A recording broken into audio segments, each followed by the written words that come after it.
to this story now. The first ever Global SME Ministerial meeting is currently underway in Boksburg. The gathering seeks to bring countries together to develop solutions that will take place at the grassroots level of small businesses.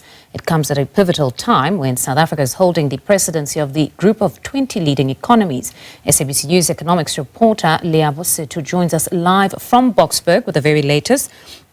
Good afternoon, Liabo. Thank you very much for joining us. So it's day 2 of that inaugural meeting. What more can you share with us? Thank you very much. A significant role player in today's deliberation, starting today, of course, is also the International Trade Center that is playing the role of a convener, even though South Africa is the host. And the executive director, who's right here with me, tells me that in 2 years again they'll be convening again. But I want to get her in so that she tells us about the role of the International Trade Center. I see that some of the businesses, like the Ethical Fashion Initiative that is here, has got their branding, so that tells me of the backing that they have for small and medium enterprises. Ms. Pamela Coke-Hamilton is the executive director. She joins me now. Ma'am, thank you so much for your time. Really appreciate it. Firstly, perhaps tell us about the role that the International Trade Center plays in this meeting that has started today. Oh, thank you so much. It's great to be here and it's great to be in South Africa. The International Trade Center actually decided to convene the very first Global SME Ministerial.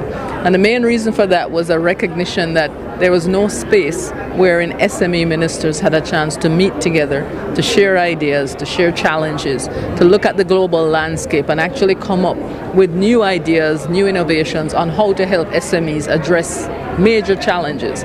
The 3 major themes that we're looking at in this ministerial are access to finance, which we know is one of the key problems. The second is on the digital transformation. How do we incorporate more digital to help SMEs grow and expand their market base? And then the third is the green transition. How do we incorporate alternative energy, new forms of circularity and recycling, kind of like we've done with ethical fashion? How do we use that to actually boost SMEs and enable them to become more competitive in a global landscape and also to save on costs? Yeah. I want to take this time perhaps to show our viewers at home what I'm seeing here. Beautiful, and I see that you support these small businesses. But while you do that, perhaps you can tell me your observations of the SME landscape in South Africa. You must have read up a thing or two, and how you think we can do things better, what we're getting right and what we are not getting right in the international space, that is. Thanks so much. I can't speak specifically to the SME landscape in South Africa. I know that it's vibrant. I know that it has the same challenges that everybody else has, the access to finance. The minister has spoken about this quite eloquently, about the challenges that SMEs face with respect to electricity costs as well, with respect to reliability of the electricity, with respect to issues of accessing finance through traditional methods, and also even with respect to digital connectivity, which is a critical arena now given where the world is going. I think that South Africa, however, has an entrepreneurial energy, a kind of natural entrepreneurship that helps, and it creates a better enabling environment.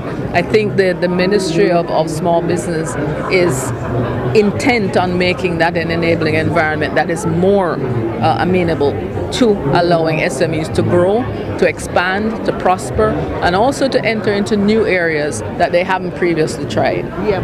I want you to tell me about some of the businesses, like the one that is behind you, that you are supporting and that have your trademark behind them, and how you get them to come and participate. You said there's another one in 2 years that's coming. I'm sure there are people who are watching us at home thinking, I want to be part of that, and how they can go about that. Well, this business and innovation space was also a kind of innovative approach to what we normally do. We do actually allow 2 different sets of exhibitors are here. We have the set that we have supported. So we have the Ethical Fashion Initiative, we have the EU ACP Business Friendly Program, but if you notice, we also have the World Intellectual Property Organization, we have the Inter-African Trade Fair, we have the IDC, and we have several countries themselves Egypt and others, Brazil, who have brought their own entrepreneurs from their countries to South Africa to showcase what they produce, to get that kind of exposure. And it says a lot about South Africa that they're willing to come all this way to do that. The programs that we work with, for example, ethical fashion, I think you know a lot about that. But essentially it is working with small artisans, very mostly vulnerable women, who we train them on how to create certain styles, how to use waste material, how to make it something that is what they would call upgrade. Sure. So it is something that they can wear at Milan or Paris Fashion Week, and then they sell. We make partnerships with huge brands like Vivienne Westwood, like Converse, like Prada. I'm trying to think of the other ones, but we do a lot of work with these big fashion houses. So Hands of Fashion is another one that we then allow them to be able to sell at a premium price vis-a-vis the normal price they would get in a standard marketplace. So that's the idea, that we raise the level of ambition, we raise the level of training, but we also raise the level of exposure and therefore their price point. And that works a lot. We work with, through this program and also in Eswatini, we work with a lot of the agricultural people. So we actually help them produce chocolate from the cocoa. We help them with branding. So Fair Afrique is a brand that we've worked and created. There's also, for example, working with the honey, the chocolate sector. Yep. So we have a range of produce that we move from the commodity stage to the value-added stage. And that's very important because that then brings more money for them. Fantastic, and I know that that's all that entrepreneurs want and artisans that they want. We're going to be catching up with you tomorrow after everything is done, just to see if everything went according to plan. I know you have to run, but thank you so much for your time. Thank you. I've been having a chat with Ms. Pamela Coke-Hamilton. She's the Executive Director for the International Trade Center. And I'll take time in the next hour for you to meet some of these beautiful entrepreneurs and businesses and artisans that she has just referred to, those they have helped or they continue to help. But for now, let me hand over back to you in studio.